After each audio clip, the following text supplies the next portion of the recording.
कल हमने आपको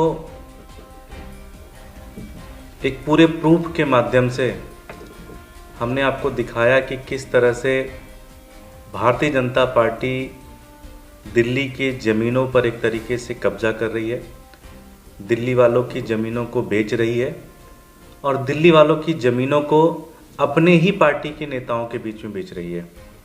हमने कल आपको एक डॉक्यूमेंट दिखाया। ये डॉक्यूमेंट, इसमें भारतीय जनता पार्टी की एक पार्षदा हैं मंजू खंडेलवाल जी, जो कि केशवपुरम जोन से आती हैं। इन्होंने एक पूरी ज़मीन अपने ही पति को बेच दी, अपने ही पति को दे दी। सबसे खास बात है कि एड्रेस भी अपने ही घर का है, मतलब एड्रेस भी अपने घर का, अपने पति को बेच दी, उनके नाम से एक एनजीओ बनवाया और फिर उस एनजीओ को ट्रांसफ़र कर दी सारी ज़मीन। अब एक तरीके से दिल्ली वालों की ज़मीन जो है पार्षदा महोदया ने अपने ही पति को दे दी और अपने ही पति को बोल दिया कि अब इसके ऊपर आप जो भी काम करना चाहें काम करें, इससे आप पैसा कमाएं, सब कुछ कराएं, जिसकी मार्केट वैल्यू बताते हैं कम से कम 50 से 60 करोड़ रुपए हो सकती है उस ज़मीन की। तो दिल्ली वालों के 60 से 70 करोड़ की प्रॉपर्टी जो है पार्षद महोदया ने अपने पति को ही दे दी। राजनीति में तो मुझे लगता था कि थोड़ी सी एक शर्म, लिहाज, एक नैतिकता होती थी। मुझे लगता है इन्होंने वो भी बेच खाई। सबसे खास बात यह है, आज के न्यूज़पेपर में उनका कमेंट आया और उन्होंने कहा इसमें कुछ भी गलत नहीं है, मैंने अपने पति को दे दिया तो क्या होता है। बहुत सारे पार्षद अपने पति को दे देते हैं, बहुत सारे पार्षद अपने घर वालों को ज़मीनें दे रहे हैं, तो इसमें मैंने क्या गलत किया। इससे ये पता चलता है कि ये एक पूरा का पूरा एक नेक्सस भारतीय जनता पार्टी के शासन में चल रहा है,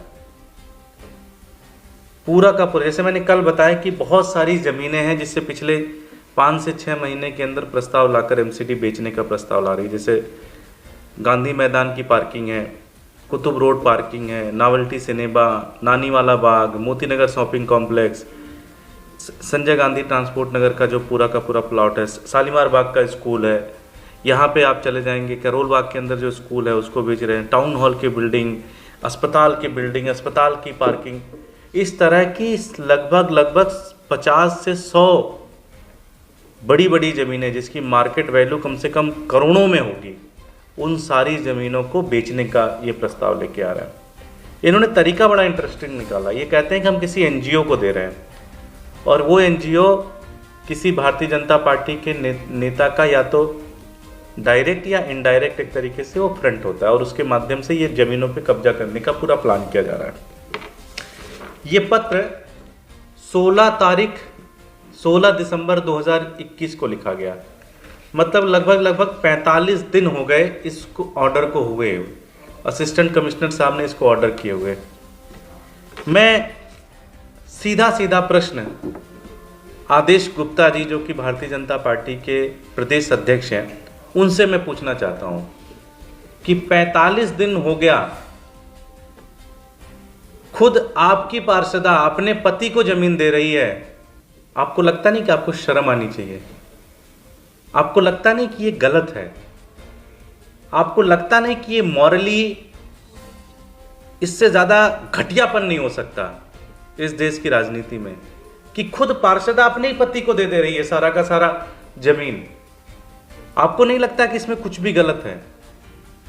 मैं भारतीय जनता पार्टी के और नेताओं से पूछना चाहता हूं जो अभी रामलला के नाम पे चंदा चोरी कर रहे थे, हालांकि खुद चोरी कर रहे थे, तो क्या उनकी मॉरल इमोरल बची होगी बात। लेकिन मैं पूछना चाहता हूं कि आपको इसको लगता नहीं कि ये बिल्कुल नैतिकता के भी खिलाफ चीज हो रही है, आप लोगों के शासन में हो रही है, दिल्ली के एमसीडी में आप काबिज हैं और आप लोगों के देख रेख में ये सारी चीजें हो रही हैं।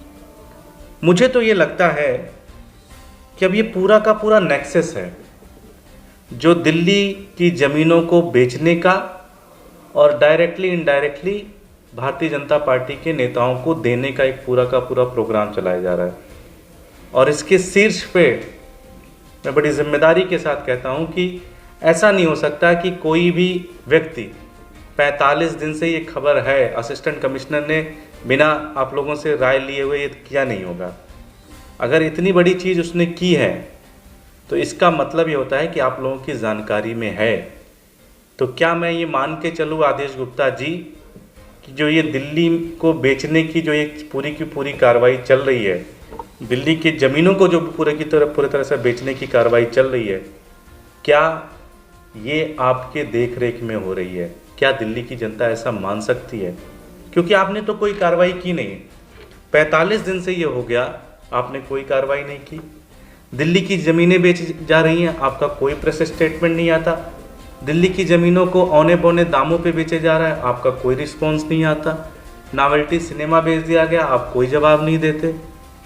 और डायरेक्टली इनडायरेक्टली अगर इसकी जांच हो तो हर प्रोजेक्ट में भारतीय जनता पार्टी के नेता डायरेक्टली या इनडायरेक्टली इन्वॉल्व हैं। ये तो मुझे लगता है कि ये थोड़ा ज़्यादा लालच हो गया कि अपने घर में ही बांट देते हैं, अगली बार टिकट मिलेगी नहीं मिलेगी, हारूंगी जीतूंगी, क्या होगा क्या नहीं होगा। तो उसने सोचा यार किसी तीसरे को देने बढ़िया अपने पति को ही दे देते हैं, पति रहेगा तो फिर बाद में इस ज़मीन को बेच खाएंगे, कुछ और अच्छा काम करेंगे। आपको नहीं लगता कि ये बड़ा इमोरल है? मैं आदेश गुप्ता जी आपसे बड़ी विनम्रता के साथ ये प्रश्न पूछना चाहता हूँ कि आपने इसके ऊपर पिछले 45 दिन में कोई कार्रवाई क्यों नहीं की? क्या आप इस पे कोई कार्रवाई करेंगे कि नहीं करेंगे? अभी भी लगभग 24 घंटे हो गए, आपकी नॉलेज हो सकता है आप कह सकते हैं भाई मुझे पता नहीं था, लेकिन अभी भी 24 घंटे हो गए आपकी नॉलेज में आए हुए, अभी तक आपने कोई कार्रवाई नहीं की। अगर आप फिर भी अगले 24 घंटे के अंदर कोई कार्रवाई नहीं करते हैं तो दिल्ली की जनता ये मानने को विवश हो जाएगी कि आप और आपका जो पूरा का पूरा कुनबा है भारतीय जनता पार्टी का, वो सारा कुछ मिल के ये काम करवा रहा है।